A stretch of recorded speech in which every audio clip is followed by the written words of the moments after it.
Hello বন্ধুরা, welcome back to my channel. আশা করি তোমরা সবাই ভালো আছো।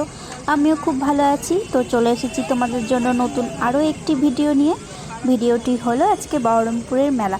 তো আমি আজকে বহরমপুরের মেলাতে চলে এসেছি, তাই তো ভাবলাম তোমাদেরকেও একটু ঘুরে দেখাই। আর হ্যাঁ, এখানে এটাকে কি বলে যেন, আমাদের ভাষায় বলে বুড়ির চুল, তোমাদের ভাষায় কি বলে জানি না। তো এখানে তৈরি করছিল, তাই দেখার জন্য দাঁড়িয়ে গেলাম। আর এইভাবে এখানে চিনিগুলোকে ঢেলে তারপর মেশিনটা ঘুরছিল আর এইভাবে তৈরি হচ্ছিল। আর খুব কালার দেওয়া। তো আমি খেয়েছিলাম, তবে খেতে একদমই ভালো না। আর এটা ছিল বাইরে। তারপর ভেতরে প্রবেশ করব, মানে ভেতরে ঢুকবো। আর ভেতরে ঢোকার জন্য টিকিট কাটতে হচ্ছে। আর টিকিটের দাম নিচ্ছে 10 টাকা। তো আমরা টিকিট কেটে নিয়েছি তিনজনের। আমি, আমার বর আর আমার শাশুড়ি মা এসেছিলাম।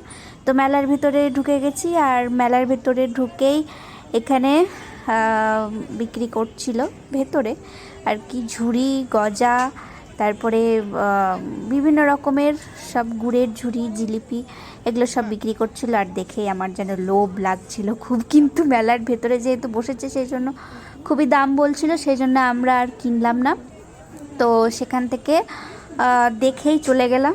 আর দেখতে খুব ভালো লাগছিল, তোমরা দেখো, মনে হচ্ছে যেন একটা করে তুলে খেয়ে নিই, খুবই ভালো লাগছিল। আর আমি দেখেই যাচ্ছি, মনে হচ্ছে ইস, একটা যদি তুলে খেয়ে নিই। তো এইভাবে এখান থেকে বেরিয়ে গেলাম। তারপরে পাশেই ছিল চিপস, বিভিন্ন রকমের চিপসের দোকান। তো এখানে দেখো, এত রকমের চিপস আমি জীবনে দেখিনি। এটা গোলাপি রঙের কি চিপস জানি না, তবে সব কিছুরই ভীষণ দাম বলছিল, সেই জন্য এগুলোও আর কিনলাম না। এগুলো জাস্ট দেখে নিলাম, দেখে তোমাদেরকেও দেখাচ্ছি। দেখো, তোমরা যদি জেনে থাকো কিসের কিসের চিপস আছে। সাবু, আলু, তারপরে বিভিন্ন রকমেরই আছে দেখতে পাচ্ছি। তো দেখতে ভালো লাগছে, তাই দেখার জন্য আবারও দাঁড়িয়ে পড়লাম। তো তোমরাও দেখতে থাকো আর সঙ্গে থাকো, চলো আমরা দেখি। তারপরে চলে এলাম আচারের দোকানে। এটা ছিল জৈনদের আচারের দোকান। তো এখানে বহু রকমের আচার ছিল, মানে এত রকমের ছিল যে বলার নাই। আর হ্যাঁ, এখান থেকে আমরা নিয়েছিলাম পাঁচমিশালি, তারপরে ফ্রুট, 4-5 রকমের আচার আমরা নিয়ে গেছি। আর ওরা টেস্ট করে দেখতে দিচ্ছিল আচার, যে খেতে কেমন, তারপরেই নেওয়ার ব্যাপার ছিল। তো আমরা একটু একটু করে টেস্ট করছিলাম। আর জিভ দিয়ে জল চলে আসছিলো, এত ভালো লাগছিলো আচারগুলো, খুবই ভালো। এরপরেই চলে এলাম সানগ্লাসের দোকানে। এখানে বিভিন্ন রকমের সানগ্লাস রাখা রয়েছে আর দেখতে খুব ভালো লাগছিল, সবাই কিনছিল। হ্যাঁ, তাই দেখে নিলাম। আর আমার সানগ্লাস তো আছে, তাই আমার এখানে একটাও পছন্দ হলো না। এরপর চলে এলাম অক্সিডাইজের মালার দোকানে। এখানে বিভিন্ন রকমের অক্সিডাইজের মালা রয়েছে আর নকশার ওপরও রয়েছে, দেখতে খুব ভালো লাগছে। আর এখানকার মধ্যে আমার 2-1টা সেট পছন্দ হয়েছিল, কিন্তু দাম খুবই বেশি বলছিল, যার জন্য নিলাম না। আর এই যেখানে কানেরগুলোও দেখতে খুব ভালো লাগছিল।